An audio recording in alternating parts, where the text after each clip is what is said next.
Alors, si vous voulez, on va examiner les différentes hypothèses, l'une après l'autre, de manière didactique et par soustraction. Alors, la première hypothèse, évidemment, c'est la dissolution. C'est la première arme qu'a le président de la République pour dénouer une crise. Ça ne nous a pas échappé que bon, ça ne peut pas se faire avant juillet, puisque c'est la loi, c'est la Constitution. Donc, il n'y a pas de possibilité de dissoudre pour dénouer la crise. La deuxième hypothèse dont on entend parler, et qui me fait sourire, c'est le gouvernement technique, à la Draghi, etc. Et ça me rappelle l'ENA, quand j'étais à l'ENA, où on nous disait, en fait, le rêve, c'est d'en finir avec les nations, d'aller vers la cité sans frontières, car là, on pourrait, je cite un de mes grands professeurs, qui reprenait Saint-Simon, en fait, le scientisme, on pourrait substituer l'administration des choses au gouvernement des hommes. Voilà. Il y a des gens qui croient ça. Et je pense que Macron, qui est un scientiste mondialiste, il pense ça. Gouvernement technique. Alors, la question, c'est est-ce que les OQTF, c'est un problème technique? Est-ce que la crise agricole, c'est un problème technique?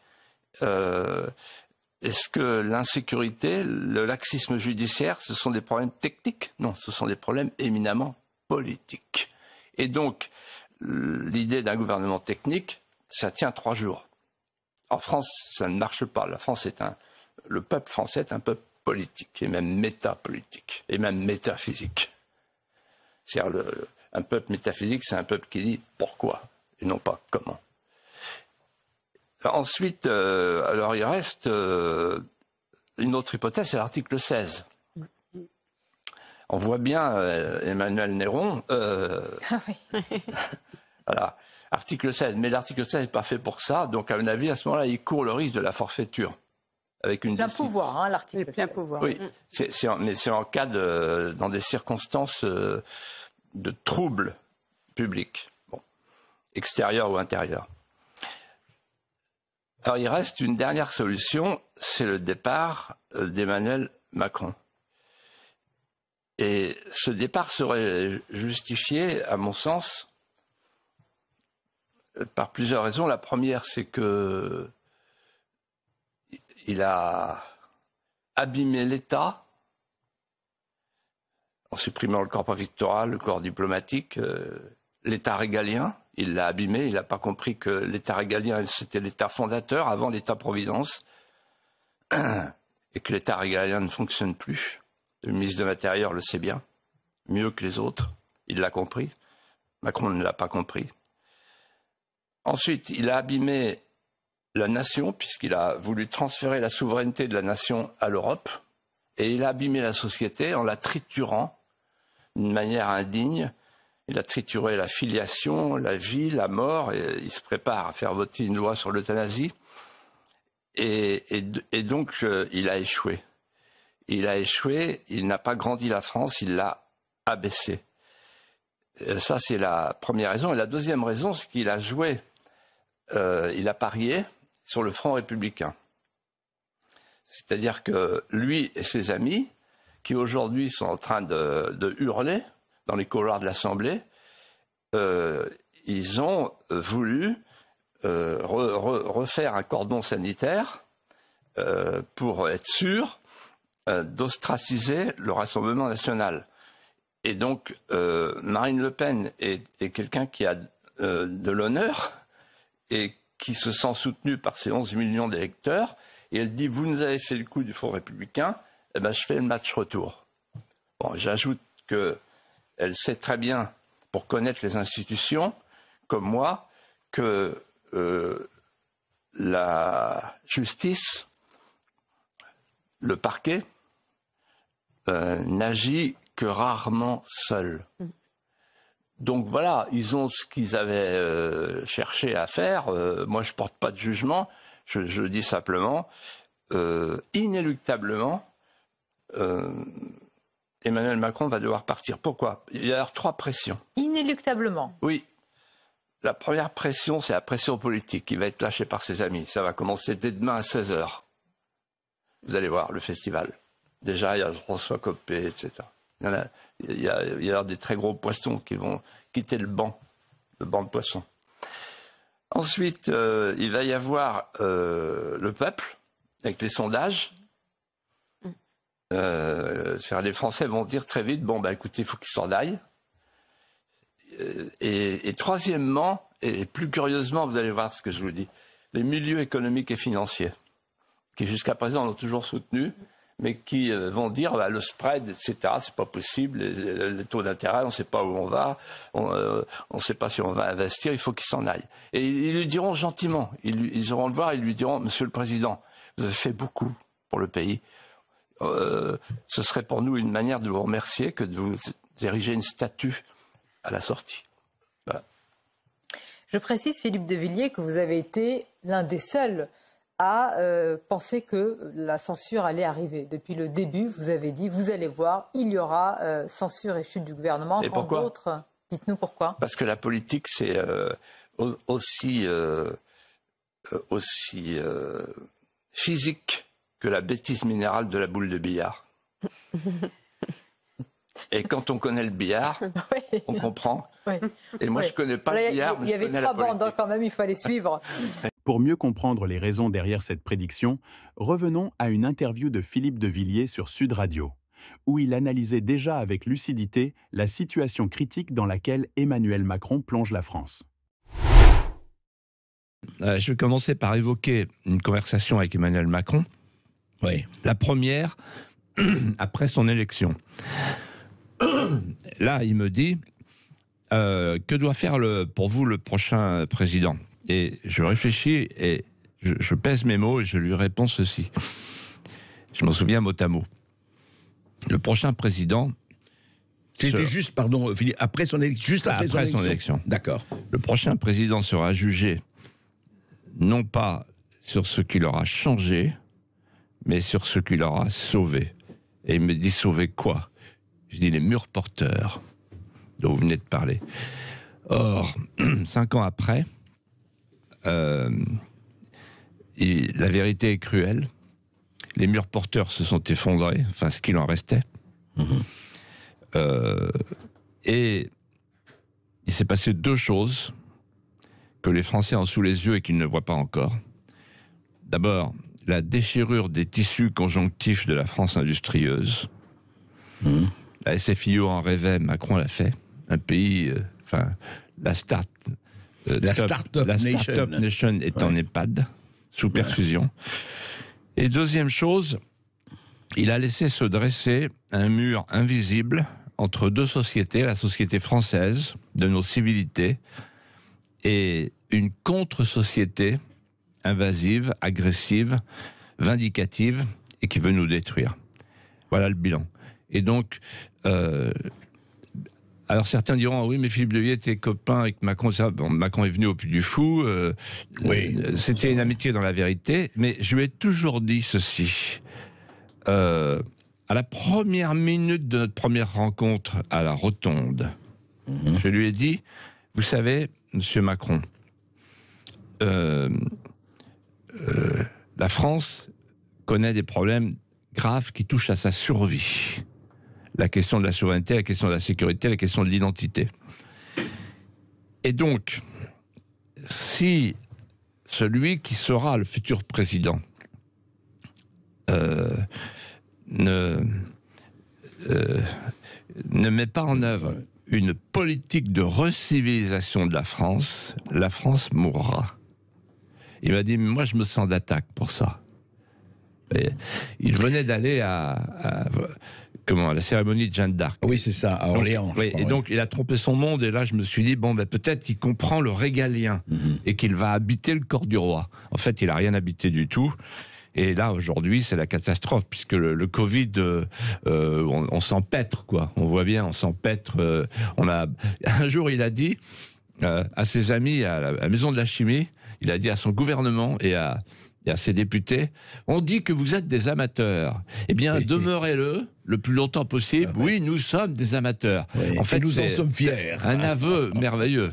Oui, alors... On est gouverné par une bande d'amateurs, mais c'est inouï.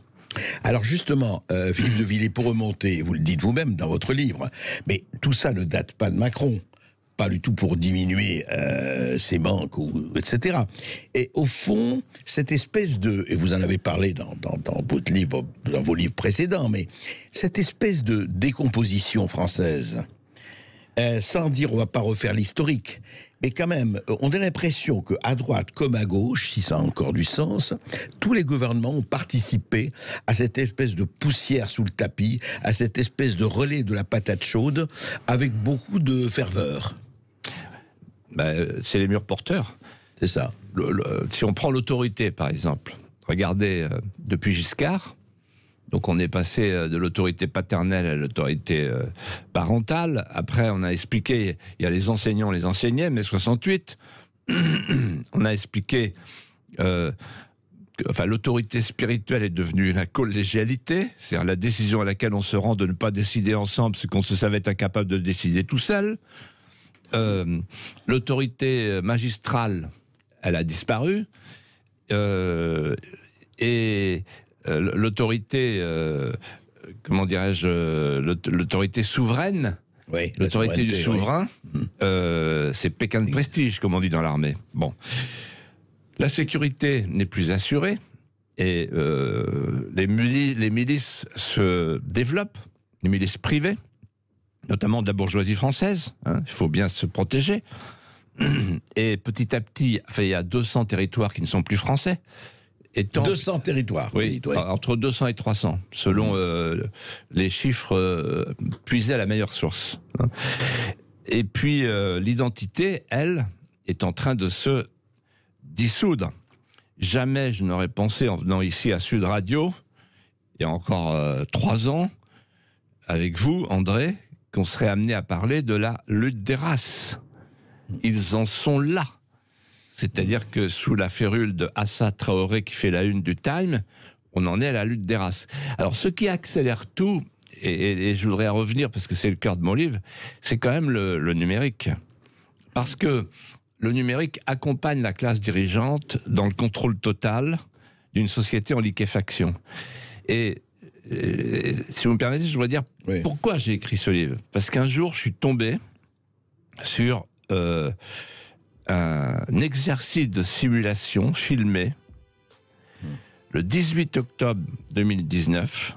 À New York, c'est ça? À New York, avec Big Pharma, Big Data, Big Finance, c'est-à-dire les géants du numérique et du capitalisme de surveillance, comme ils s'appellent. Et puis, s'ils n'étaient pas là, ils étaient là, Bill Gates et Soros. Alors, ils étaient là. Ils étaient là. Alors, la fondation de Bill Gates était représentée, et la fondation et le Forum économique mondial Davos étaient représentés. D'ailleurs, ce qui m'a tout de suite interpellé, parce que quand on a l'expérience de l'État, de la vie politique, on voit les choses tout de suite. J'ai dit, tiens, c'est curieux, il n'y a que des puissances privées. Et toutes ces puissances privées font un exercice de simulation d'une pandémie de coronavirus. On est le 18 octobre 2019. J'attire l'attention de nos auditeurs. Pourquoi? Parce qu'il n'est pas question de virus encore. Il n'est pas question de Covid. Or, je vous ai apporté un livre. Et c'est ce livre qui m'a déclenché. Le 2 juin 2020, paraît un livre qui est passé inaperçu de Klaus Schwab, qui s'appelle Covid-19, la grande réinitialisation. The Great Reset en anglais. The Great Reset anglais. Et qui dit, nous allons vers une nouvelle normalité. Il faut faire de la pandémie, écoutez bien chaque mot, il faut faire de la pandémie une fenêtre d'opportunité. Alors je me dis, oula. Alors, attendez, récapitulons. Le 18 octobre 2019, ils se réunissent, le capitalisme de surveillance, en disant, voilà, on va faire un exercice de simulation d'un coronavirus, à l'époque à partir du porc. Oui. Et puis, le 2 juin, le patron de la plateforme culminante du village global, Klaus Schwab, fait un livre pour dire il faut que ce soit une fenêtre d'opportunité. C'était 1 an après, non même pas, 6 mois après. 6 mois après. 6 mois après. Oui. En plein coronavirus. Et le lendemain, le 3 juin 2020, grande vidéoconférence mondiale avec le gratin mondial, dont le secrétaire général de l'ONU. Et au cours de cette conférence, il est dit, voilà la fenêtre d'opportunité, ce que c'est. 1, la digitalisation du monde. 2, le virus climatique qui va suivre, le CO2. Et donc, en fait, là, je me dis ceci, et c'est ça que je veux vous dire, c'est l'essentiel. En 1994, lors de la création de l'Organisation mondiale du commerce, je me souviens de ce que disait mon ami Jimmy Goldsmith, qui était un grand chef d'entreprise mondial, et qui m'a dit, vous savez Philippe, quand vous mettez 5 milliards de personnes dans une pièce sans cloison, un seul microbe met tout le monde au tapis.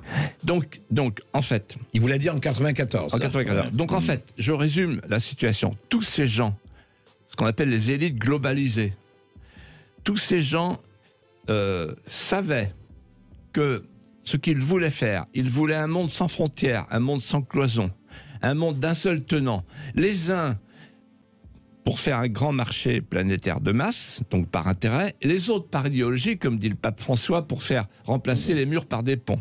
Très bien. Ils ont voulu faire ce monde-là, sans cloison. Ils l'ont fait. Ils savaient que ce monde serait hautement pathogène. Ils s'y attendaient, ils s'y préparaient. Et l'exercice de simulation entre dans cette préparation. Et pourquoi ils s'y préparaient? Parce que, alors, je ne dis pas, ils ont inventé le virus. Oui, parce que j'allais vous dire quand même, Philippe de Villiers, sinon, c'est pas eux qui ont provoqué cela, quand même. Non, je le dis simplement. Quand on regarde sur Internet le fameux film, vous pouvez aller à votre portée, je donne toutes les références dans mon livre. Vous voyez qu'en fait, ils sentaient, ils pressentaient, ils se préparaient. Bon. Alors, le virus est arrivé, donc, et là, ils en ont fait une chance, une aubaine, voilà, une aubaine. Une aubaine pour quoi faire? Pour digitaliser le monde, c'est-à-dire mettre notre fort intime en algorithme. Et c'est là qu'il y a une alliance avec la classe dirigeante, parce que un pouvoir faible a toujours la tentation d'aller vers le contrôle total. Et donc, il y a une sorte d'alliance. La parabole du gendarme et du mouchard. Le gendarme, les pouvoirs publics qui disent aux mouchards, les algorithmes, apportez-moi les informations sur mes sujets et je vous donnerai toute la liberté, y compris de prendre la toge lorsqu'il s'agira, évidemment, d'arrêter Twitter pour Monsieur Trump. Et donc, en fait, il y a cette alliance, alliance objective. En fait, on dit aux mouchards, attention, c'est l'algorithme, c'est pas nous, c'est l'algorithme. Exactement, ça. Voilà. Et donc, en fait, à l'instant, en venant dans ce studio, je viens de voir une information qui m'a été apportée par des très hautes personnalités du monde de l'armée française. Le Pentagone vient de suggérer un implant cérébral, un implant sous-cutané, ils appellent ça, contre le Covid. C'est-à-dire qu'en fait, ils travaillent déjà tous avec les géants du numérique sur la phase d'après. Et en fait, c'est quoi le jour d'après? Parce que c'est le titre de mon livre. Le jour d'après, on peut le qualifier de 3 fois, en 3 phrases. Le jour d'après nous fait entrer dans un monde où, au nom du tout sanitaire, on sacrifie la jeunesse et la transmission et l'avenir. C'est une grande première, un renversement anthropologique. Deuxièmement, le jour d'après nous fait entrer dans un monde où, au nom du tout numérique, on abolit la société de voisinage, les métiers de la main et du cœur. Oui, vous citez Schwab. Oh, ben, c'est embêtant qu'on ne se voit pas, mais c'est tellement plus confortable et économique. Exactement. Et troisièmement, le monde, un monde dans lequel, au nom du transhumanisme, on dénature l'espèce humaine. Et il n'est pas indifférent que pendant le Covid soient venues à l'Assemblée toutes les lois. La loi qui fait de l'avortement un infanticide à 9 mois. La loi qui prévoit les chimères, les embryons chimériques, transgéniques, cellules humaines, cellules animales. C'est une grande première mondiale. La marchandisation du vivant, tout ce qui concerne la PMA, puisque c'est l'idée de et la GPA surtout. Voilà, et qui prépare la GPA, c'est-à-dire la déconnexion de l'acte sexuel, de l'acte d'amour, etc. Bref, une société transhumaniste qui est une forme, si vous me pardonnez le néologisme, de déshumanistan. Nous sommes entrés dans un déshumanistan, et c'est le reproche que je fais à Emmanuel Macron. On va en parler tout de suite après les informations. On reste avec vous, et chers éditeurs de Sud Radio, et avec Philippe de Villiers. Et je crois qu'effectivement, il faut aller loin dans ce qui nous attend, et surtout comment on peut résister. Parce que, évidemment, le pire, heureusement, n'est jamais toujours sûr. Et vous le savez. De Gaulle disait, il y a la France, l'État, puis le droit. Aujourd'hui, l'état de droit, c'est le droit, puis la France. Le droit, ça veut dire qu'en fait, comme sous les parlements d'Ancien Régime, quand les parlements ont été rappelés, les parlements qui faisaient les lits de justice, qui étaient censés interpréter les édits du roi, comme pour les parlements d'Ancien Régime, la justice est en train de désagréger le pays. C'est-à-dire que ce n'est plus le peuple qui fait la loi. La loi est interprétée, réinterprétée par 4 cours suprêmes. De Gaulle disait, la Cour suprême, il n'y a qu'une Cour suprême, c'est le peuple. Ouais. Il ne voulait pas de Conseil constitutionnel. D'ailleurs, il est parti après un référendum perdu. Voilà. Il est parti. Il est parti. Et là, nous avons 4 cours constitutionnels, le Conseil constitutionnel, la Cour de cassation, le Conseil d'État et les 2 instances européennes, la Cour de justice et la Cour des droits de l'homme. Et ces 4 cours suprêmes donnent une interprétation de la vie en société qui est radicalement contraire au principe de la survie et de la souveraineté. À travers un exemple, la non-discrimination. C'est-à-dire que, par exemple, à Bruxelles, on considère, les cours de Bruxelles, les cours de Luxembourg, considèrent que il y a un droit inné au regroupement familial. Donc, qui est supérieur à toutes les constitutions. Oui. Donc, ça veut dire que c'est la migration à tout crin. On ne peut pas s'y opposer, on ne peut rien faire. On ne peut pas s'y opposer. Et le Conseil constitutionnel démolit pierre après pierre l'édifice de nos lois, non seulement sur le regroupement familial, mais aussi sur le principe de la discrimination. Or, qu'est-ce qui fait la différence entre un étranger et un citoyen? C'est 2 choses. C'est 1, la pérennité du séjour, 2, le droit de vote. À partir du moment où il n'y a plus ces 2 distinctions, et notamment la pérennité du séjour, parce qu'il y a le principe de non-discrimination, c'en est fini. Et derrière la réforme de l'ENA, qu'est-ce qui se cache? Et derrière toutes les réformes de Macron, qu'est-ce qui se cache? C'est la non-discrimination. C'est-à-dire, en fait, la discrimination positive. Emmanuel Macron est un Américain, un global young leader. Oui. Voilà. Oui. Et en fait, influencé par les cabinets McKinsey, le Happy Management, parfois on peut l'appeler Macron. À plusieurs millions de dollars par mois. Voilà. Enfin, et en fait, il est influencé, donc il fait du Happy Management, et il veut installer en France ce que Sarkozy avait déjà commencé. La discrimination positive. En fait, la France, sous la férule de ces jeunes gens d'En Marche, qui sont tous des ludions utiles de la révolution numérique hors sol, ces jeunes gens d'En Marche veulent installer en France une société américaine. C'est pour ça que il reste fasciné et impuissant devant la cancel culture. C'est presque la société liquide de Zygmunt Bauman. Hein. C'est ça. Société liquide, poreuse, quoi, tout passe. Ouais. Hors sol. C'est-à-dire qu'en fait, en fait, aujourd'hui, et ça sera l'enjeu de la présidentielle, on a le choix suivant. Ou bien on refabrique des petits Français de désir, l'histoire, l'art de vivre, la langue, ou bien on continue à laisser grandir des plantes d'hébétude qui promènent leurs égarements dans l'air du temps et qui sont déplaçables, remplaçables, numérisables, contrôlables, sans territoire, sans mémoire, sans racines, sans filiation. Et non remboursables. Et non remboursable. Mais Philippe de Villiers, juste... Parce qu'en fait, c'est ça. Regardez le téléenseignement, là. Le téléenseignement. En fait, c'est quoi le téléenseignement ? Tous les profs dignes de ce nom vous le diront.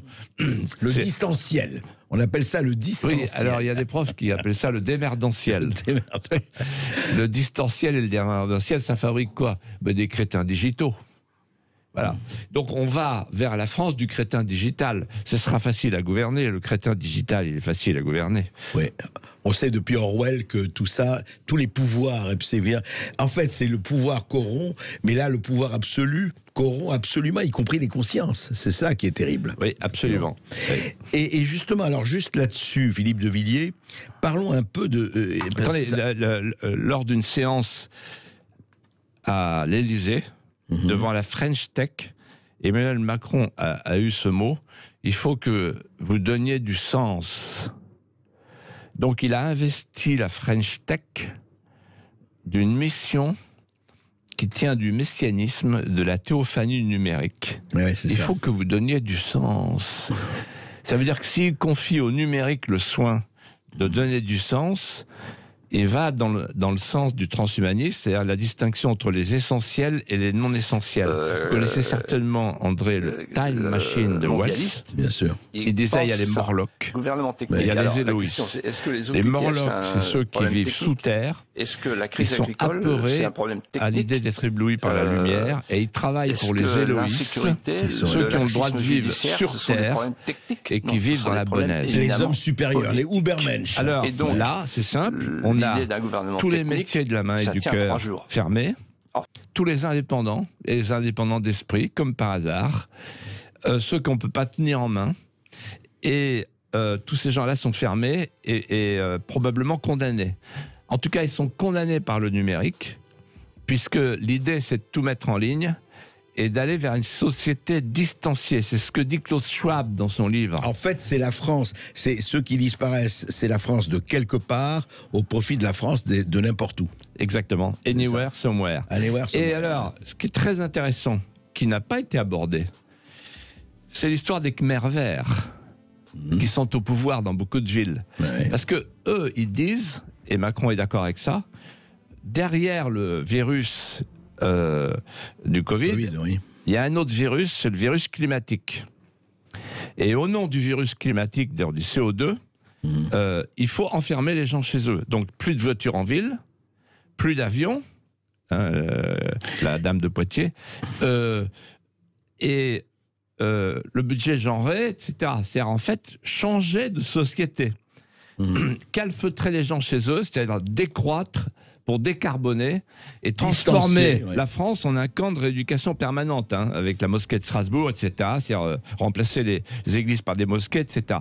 C'est ça, les Khmers verts. Les Khmers verts, ce sont des révolutionnaires qui se servent du climat comme d'un outil, un levier d'Archimède. Oui, alors qu'il faut savoir qu'aujourd'hui, vous savez ce que pèse la France dans le monde en CO2 ? 0,9%. Oui. Et donc, pour ces 0,9% de CO2, on va supprimer les centrales nucléaires qui ne produisent pas de CO2, on va installer des éoliennes qui vont massacrer tous les paysages. Et qui polluent énormément. Et qui, avec 17 métaux rares qui viennent de la Chine et qui polluent notamment toute l'Asie. Et on va aussi décourager toutes les entreprises qui voudraient relocaliser avec un délit d'écocide qui leur fout la trouille et qui fait dire à tous mes voisins, moi, pas question de délocaliser depuis l'Asie.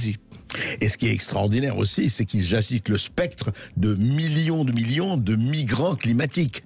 Il dit, attendez, vous n'avez rien vu par rapport à l'immigration là que vous dénoncez, c'est pas bien du tout. Vous allez voir les milliards de gens qui vont arriver à cause du climat. Non, ça fait partie, effectivement. Mais alors, André, quand nous étions plus jeunes, vous et moi, que vous étiez un jeune journaliste et moi un jeune homme politique, on a connu l'époque de Bernard Stasi. Une chance pour la France. Alors d'abord, moi, quand j'ai commencé en politique, on m'a dit l'immigration, il n'y a pas d'immigration. Non, de toute façon, la France a toujours été une terre d'immigration. Mais j'ai fini par le croire. En fait, la France n'a jamais été une terre d'immigration, c'est pas vrai. Et Elle a commencé à être une terre d'immigration dans l'entre-deux-guerres, avec les Italiens, les Portugais, mais qui avaient la même civilisation que nous. Alors, donc, la France a toujours été une terre d'immigration. Premier mensonge. Alors après, quand ils ont vu qu'ils ne pouvaient pas tenir sur ce premier mensonge, ils ont dit...